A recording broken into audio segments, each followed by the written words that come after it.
Hello friends, welcome to Communication Skills for Everyone. In this channel, you are going to learn English language skills, personality development, vocabulary, and all-round development. Hello friends, today let's learn the nature and function of literary criticism. So etymologically, the word criticism is derived from Greek word meaning judgment. It is an exercise in judgment.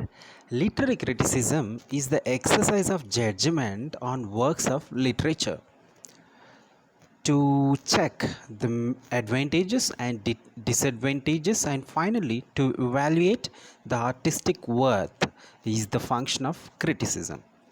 So literary criticism is the study, discussion, evaluation, and interpretation of literature. Literary criticism is the evaluation of literary works.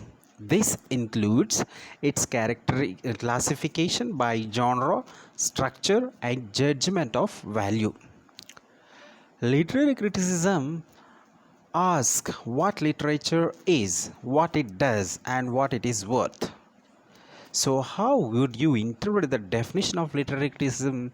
Is literary criticism assist readers like you and me to interpret the literature we read.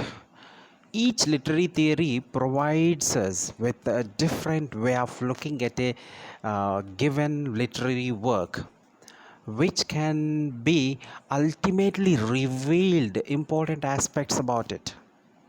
But what are these important aspects or facts? Literary criticism helps us to understand what is important about a literary text. For instance, its structure, its context, whether it is social, economical, or historical, how the text manipulates the reader. So, in short, we can say literary criticism helps us to understand the relationship between authors, readers, and literary text. The act of literary criticism finally develops the enjoyment of our reading of the literary work. What does this literary work mean? So here the work is placed in the center because all approaches must deal to some extent or the other. So different approaches or lenses help us to discover rich and deeper meaning. Each lens has its strengths and weaknesses. So criticism is the exercise of judgment in the area of art and literature. It is the overall term for studies concerned with defining, analyzing, and evaluating works of literature.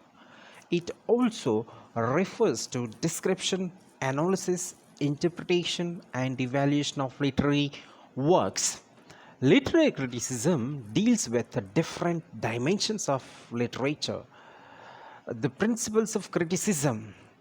Let us consider what standard of judgment should a critic follow, and what criteria or what qualification and instruments or equipment should he or she have. Every literary work has three elements: matter, manner, capacity to please. This is aesthetic pleasure. So previously, critics devised rules by which technical excellence like flat construction, diction, style, meter, and language of literary work. These principles have always changed with time. So, the necessary quality of literature is not how rigidly such rules are followed, but appeal to the imagination. So, human nature and subsequently the rules of literature are held universal and permanent. So, such principles we observe. The first principle of criticism is the pursuit of truth, as poetic truth is the truth of ideas and experiences of work of art. The truth of literature is different from the truth of science. Poetic truth is the ideas and experiences of work of art. The second principle is concerned with symmetry. Symmetry. What is symmetry? Symmetry means construction. Symmetry is construction, which implies the right selection and arrangement of material. So, which implies the right selection and arrangement of material. This principle implies the right selection and arrangement of material. So we can say the final principle is that of idealization, which implies the aesthetic consciousness of the reader. The selection made for artistic treatment should be so made that unpleasant aspect aesthetic consciousness of reader is kept away or minimized by virtue of which a work of art gives pleasure. Functions of literary criticism. The function of literary criticism is to verify the merits and demerits or defects of a work of art, and at the end to evaluate its worth. The main function of criticism is to enlighten and stimulate. The true critic is the one who is equipped for his or her task by a sound knowledge of his subject. The true critic can discover the qualities of power, beauty, and depth of significance. He or she can give us a fresh point of view. He or she is sometimes a pathfinder, breaking new ground with a friendly passion.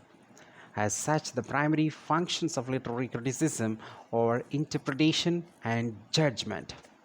Another important factor to note is that the view of criticism is directly related to the critic's own intellectual philosophy or outlook of life.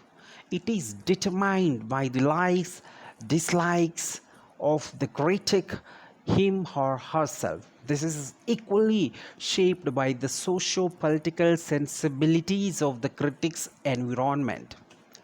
So, critical theories are shaped by the spirit of the age. Even though modern literary theorizing and criticism emerged during the 19th century, both achieved or accomplished greater heights in the 20th century. In fact, the 20th century could be appropriately termed the age of criticism. The richness and the complexity of literary theory can be seen in the many critical movements that sprang up and in the enthusiasm with which many critics practiced the art. The impact of new psychologies was deeply felt in criticism. The study of literature requires knowledge of context as well as the text. So the argument goes on. Literary theory and criticism is an unavoidable part of studying literature. Literary theory and criticism aim to explain, entertain, stimulate, and challenge the student of literature. Literary theory and criticism make literature refreshing, informative, and stimulating in many ways. So we can say literary theory and criticism help us to achieve a better understanding of literature, a better comprehension of the world in which we live. Automatically comes along when we study literature, and the study of critical theory makes that enterprise even more productive. Literary theory and criticism can not only show us our world and ourselves through new and valuable senses, but also it strengthens our ability to think logically, creatively, and with a good deal of insight in analyzing works of literature. A theory is a body of rules or principles used to appraise works of literature. Literary theories were developed as a means to understand the various ways people read literary texts. All literary theories are lenses through which we can see text. You cannot say that one is better than another or that you should read according to any of them. But it is sometimes fun to decide to read a text with one in mind because you often end up with a whole new perspective on your reading. As you read, the different texts in your literature courses. Yeah, as you read the different texts in your literature courses, you will realize that to study literary theories, to seek to understand exactly how readers, here critics, interpret. What does it mean? It is criticizing texts, especially literary ones. So here text, we are talking about literary texts. Most scholars today would agree that there is no single meaning waiting to be simply found in any text. It is our responsibility as readers to produce meaning. In other words, we can say it is a function of the different interpretative strategies which we as readers apply to a text. Thus, a cardinal rule of modern literary criticism could be summed up like the answers you get from a text depend entirely upon the kind of questions you put to it. Otherwise, we can say, strictly speaking, when we interpret a literary text, we are doing literary criticism. But when we examine the criteria upon which our interpretation rests, we are applying literary theory. In other words, literary criticism is the application of critical theory to a literary text. Whether or not a given critic is aware of the theoretical assumptions informing his or her interpretation.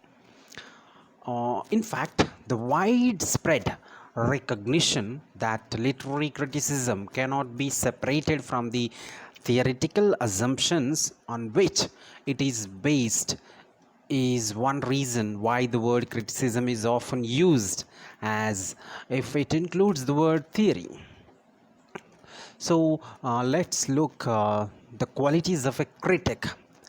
It is also significant to know the qualities of a critic, such as he or she must be someone of rare sensibility, have a rare and unique sense of judgment. A critic must be someone widely read. Critic must have proper training and technical skill in different branches of literature. He or she must rise above all prejudices, personal, religious, national, political, or literary, so as to be objective. So, the critic must have imaginative sympathy, be sensitive and humane. Critic must possess a sound knowledge of human psychology and human nature. Critic must have knowledge in all branches of literature. The critic must get at the mind of the author. The critic must have a philosophical mind. So he or she must be of varied experience, thoroughly acquainted with the great authors in several languages. Yes, thank you very much for watching. Subscribe my channel Communication Skills for Everyone for more videos.